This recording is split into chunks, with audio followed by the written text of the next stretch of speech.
Bismillahirrahmanirrahim. Assalamualaikum warahmatullahi wabarakatuh. Bertemu kembali dengan Ibu Ernawati, guru kelas 12 kalian tentu saja ya. Kita akan bertemu pada hari ini dengan materi teks cerita sejarah.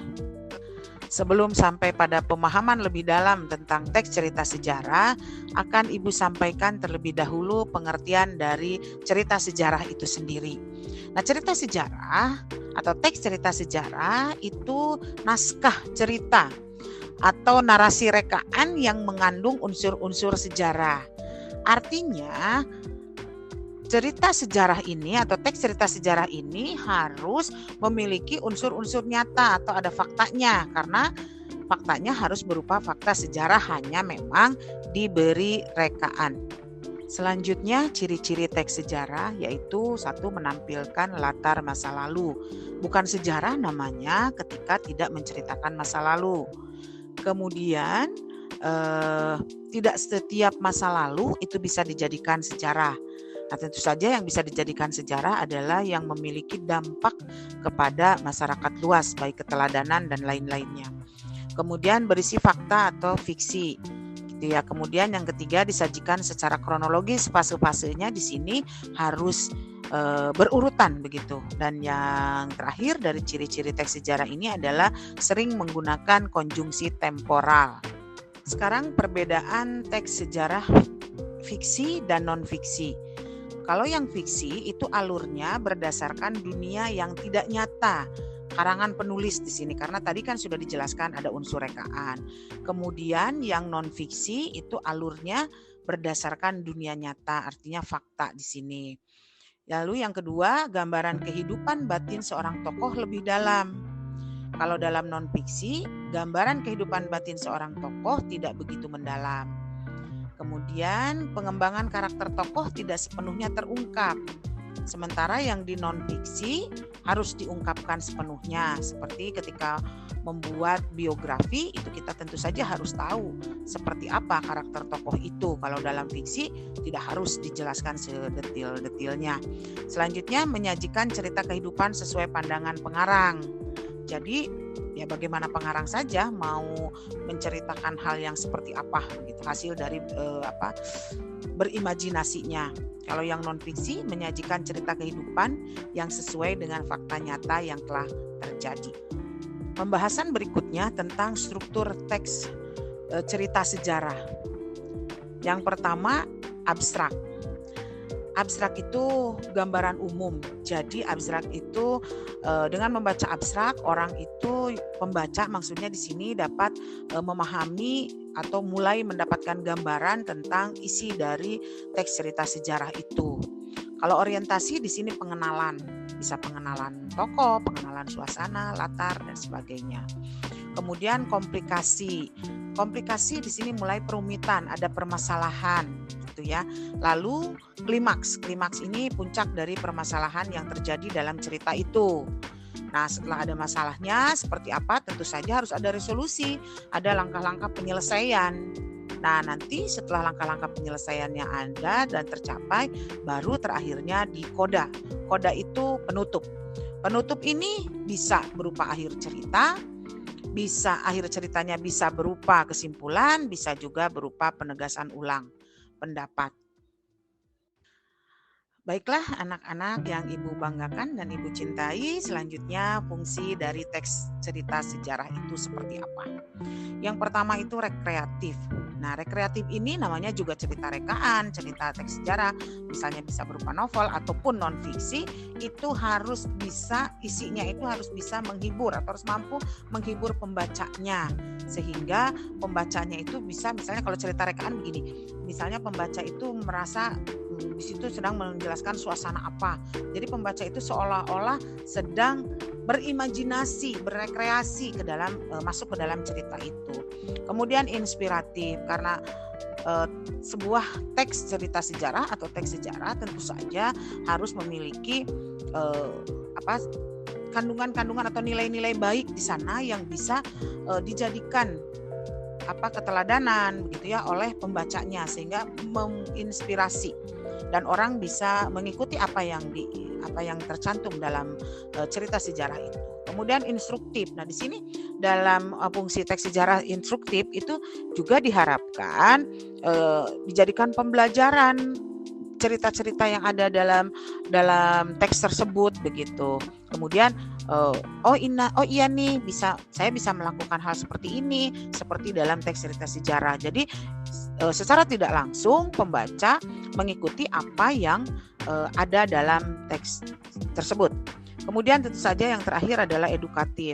Yang namanya teks cerita sejarah baik fiksi maupun non fiksi tentu saja harus mampu mendidik atau memberikan pemahaman tentang bagaimana itu berperilaku, kemudian bagaimana itu bertutur, bersikap ya, dengan tentu saja yang memiliki nilai-nilai pendidikan. Ciri kebahasaan teks cerita sejarah, yang pertama kata sifat. Kenapa ada kata sifat? Karena di sini kan ada tokoh. Jadi karakter-karakter dari tokoh itu juga harus dijelaskan dalam cerita sejarah. Jadi cerita itu tidak akan menarik ketika tidak menampilkan ciri-ciri dari karakter dari tokoh yang ada dalam cerita itu. Sehingga kata sifat di sini diperlukan. Kemudian menggunakan keterangan. Nah, di sini kan karena tadi di awal bahwa teks cerita sejarah ini harus kronologis, maka keterangan-keterangan yang disampaikan baik temporal maupun keterangan waktu itu harus jelas. Kemudian menggunakan majas. Karena ini cerita rekaan, maka tentu saja majas itu pasti akan ada di dalamnya begitu ya. Nah, kalian kan pasti sudah tahu lah majas itu dibagi ke dalam 4 jenis begitu ya. Nah, silahkan nanti kalian kalau mau lupa, silahkan kalian cari sendiri, silahkan berselancar di dunia maya untuk mencari majas itu seperti apa. Nah ya, majas itu yang sering mungkin yang kalian ingat itu hanya personifikasi, hiperbola, metonimia, alegori begitu ya. Sementara yang lain-lainnya mungkin sudah lupa mungkin ya kalian. Makanya silahkan kalian mencari sendiri ya untuk majas biasanya dalam cerita sejarah itu seperti apa. Kemudian di sini menggunakan bahasa kias. Nah, bahasa kias ini lebih kepada bahasa-bahasa yang memiliki makna yang mendalam begitu. Selanjutnya, nilai-nilai dalam teks cerita sejarah. Yang pertama, nilai moral. Nilai moral berarti itu berkaitan dengan perilaku, dengan etika, dengan sopan santun. Kemudian yang kedua, kepahlawanan. Nilai-nilai kepahlawanan itu sama dengan keteladanan yang bisa diambil dari teks cerita sejarah. Kemudian nilai budaya. Nah, di dalamnya ada pembiasaan-pembiasaan seperti apa dalam cerita sejarah itu yang memang bisa dipetik pembiasaan-pembiasaan itu ke dalam kehidupan kita sehari-hari. Kemudian nilai sosial. Nah, di dalamnya tentu saja karena ini cerita, pasti ada bagaimana antar tokoh yang satu dengan tokoh yang lain itu dalam berkomunikasi, bersosialisasi, melakukan kegiatan sehari-harinya. Tentu saja harus adanya sosialisasi. Maksud Ibu adalah bersosialisasi ya dengan lingkungan sekitar. Kemudian unsur religius itu tentu saja berkaitan dengan keagamaan.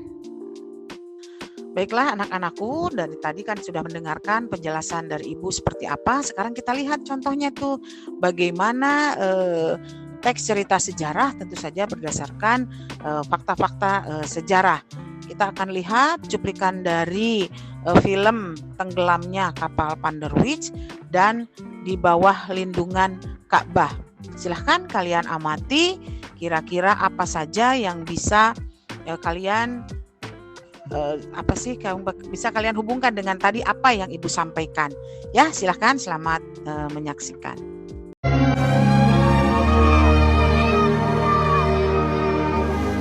Terima kasih, Kak Lami. Bagaimana kau tahu itu dari aku? Aku tahu.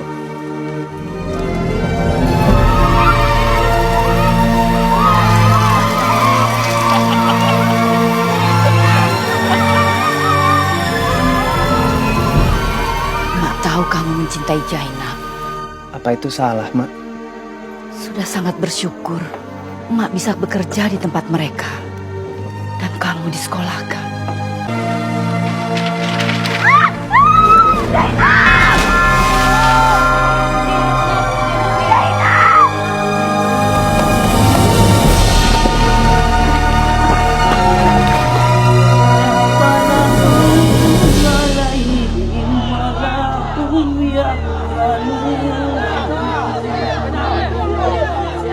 Kami semua menantimu. Ada apa sebenarnya, Engku? Kita harus membicarakan persoalan kemarin petang antara kau dan Zainab. Nggak Baradai, Hamid akan menjalani hukuman dibuang keluar kampung. Maafkan Hamid, Mak. Hamid minta diri.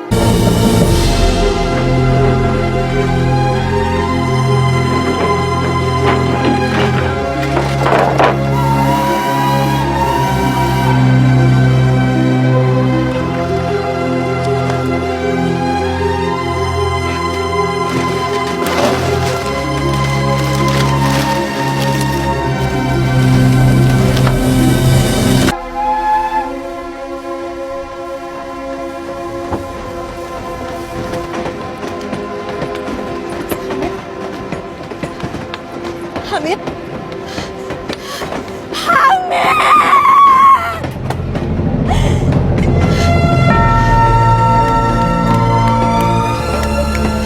Aku akan menunggumu.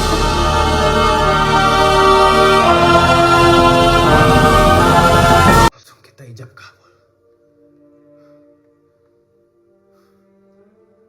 Setelah menikah, kita berangkat ke Makassar. Kita melihat buta Jempandang. Kita akan ziarah ke kuburannya ayah bundaku. Kita taruh karangan bunga di sana. Cantiknya kau hari ini, Hayati. Baju berkurung begini memang sangat kusuka. Seperti waktu kita bertemu pertama kali. Ini selendang sutra putih. Memang ini pakaian pengantinmu. Mari ikan tanganmu, Hayati. Kita akan pergi bersalaman dengan mamamu. Tanganmu akan kugandeng dari hayatku sampai matiku.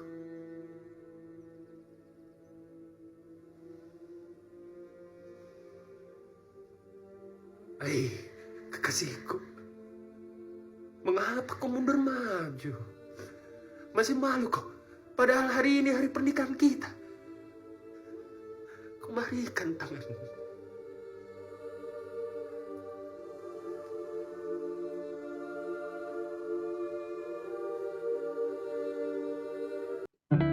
Nah, tadi kalian kan sudah menyaksikan tuh, meskipun masih sifatnya trailer ya, cuplikan-cuplikan dari 2 film, yaitu Tenggelamnya Kapal Pandarwis dan Di Bawah Lindungan Ka'bah. Nah, berikut ini kalau kalian mulai merasa tertarik, ingin tahu yang mana sih novel-novel teks cerita sejarah gitu ya, baik fiksi maupun non-fiksi, ini Ibu berikan contoh-contoh bukunya dan bisa kalian cari di perpustakaan untuk kalian baca. Ya, anak-anakku, akhirnya kita berada di penghujung penyampaian materi tentang teks cerita sejarah. Mudah-mudahan apa yang Ibu sampaikan kalian bisa memahaminya dengan baik. Demikianlah, Assalamualaikum warahmatullahi wabarakatuh.